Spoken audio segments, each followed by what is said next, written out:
Well, hello. Welcome back to another exciting edition of Coffee with Stephen. So, this week's blog is titled God and the Tac Load. A little cosmic alliteration there. I was kind of debating as to whether or not I wanted to write this blog for a number of reasons. Okay, least of all, that I am actually going to be referring to the Almighty. There's a lot of my readers and viewers that have different levels of faith. Some of you guys are extremely faith oriented. Others of you are, complete atheists. Far be it from me to superimpose my value system on anyone. Most of you know that my religious background has, for the vast majority of my life, been entirely secular. I have had a struggle with the concept of God. Um, I'm not going to get into all of the details of my personal journey here. Suffice to say, it's been an interesting one, to say the least. While I am a believer in the Almighty, I have not yet been given the gift of faith as it relates specifically to a religious tradition.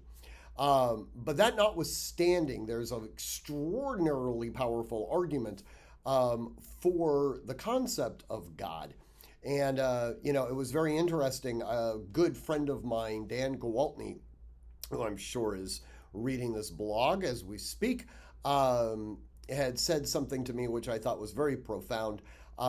He simply does not have enough faith to be an atheist, that it would require essentially the presupposition that he already has a complete set of knowledge and nothing potential could exist beyond that, and that he simply does not have enough faith in order to get to that level.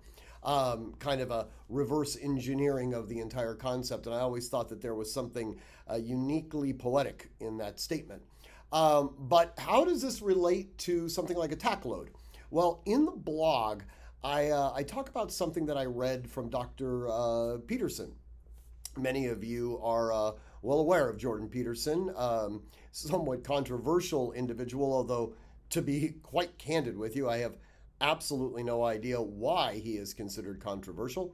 But again, all that notwithstanding, he references something in one of his books where he talks about Superman and the original Superman going back to the 1930s.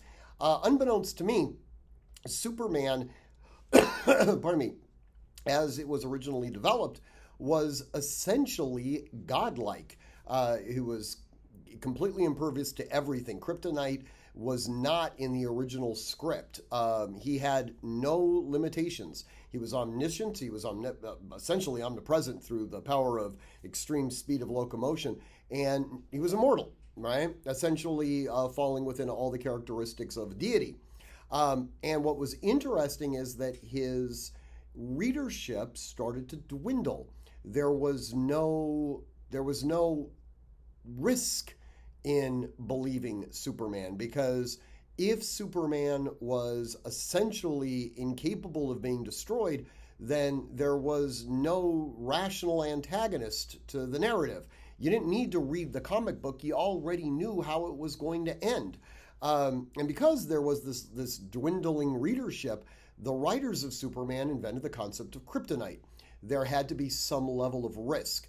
Now, when I was reading this passage, I took a different tact, and I looked at Alan Moore's The Watchmen, more specifically Dr. Manhattan. And if you've never seen the original movie The Watchmen, I do recommend it. While it was not exactly critically acclaimed, I thought it was absolutely brilliant. But within The Watchmen, you have another Superman-type character, Dr. Manhattan. And Dr. Manhattan, while he is omniscient, omnipresent, he has the capacity to be outsmarted. He is in a process of growing into a godlike character. And that is interesting in and of itself, because Dr. Manhattan is going from becoming into being. There's a transformational process, and because of that transformational process, there's risk. And that's what makes him so interesting. That's what makes him compelling. So I was thinking about all of these different sort of religious themes, and I was thinking about our weapons training and the fact that many people assume that once they get to a certain level of proficiency, the clock stops for all intents and purposes. Now it's merely preventing from these skills from degrading. There's lack of recognition that our weapons training is a constantly developing process. We are constantly in a state of going from from becoming to being. There's a transformational process associated with the entire thing. Anyways, I go off on some weird tangents. I'm not gonna deny that, but I do encourage you to read the blog. As always, would love to hear your comments. Certainly subscribe to this channel so you can be updated when these videos go online. But as always, I want you to train constantly, train consistently, train repetitively, and train with purpose. Above all else, stay safe.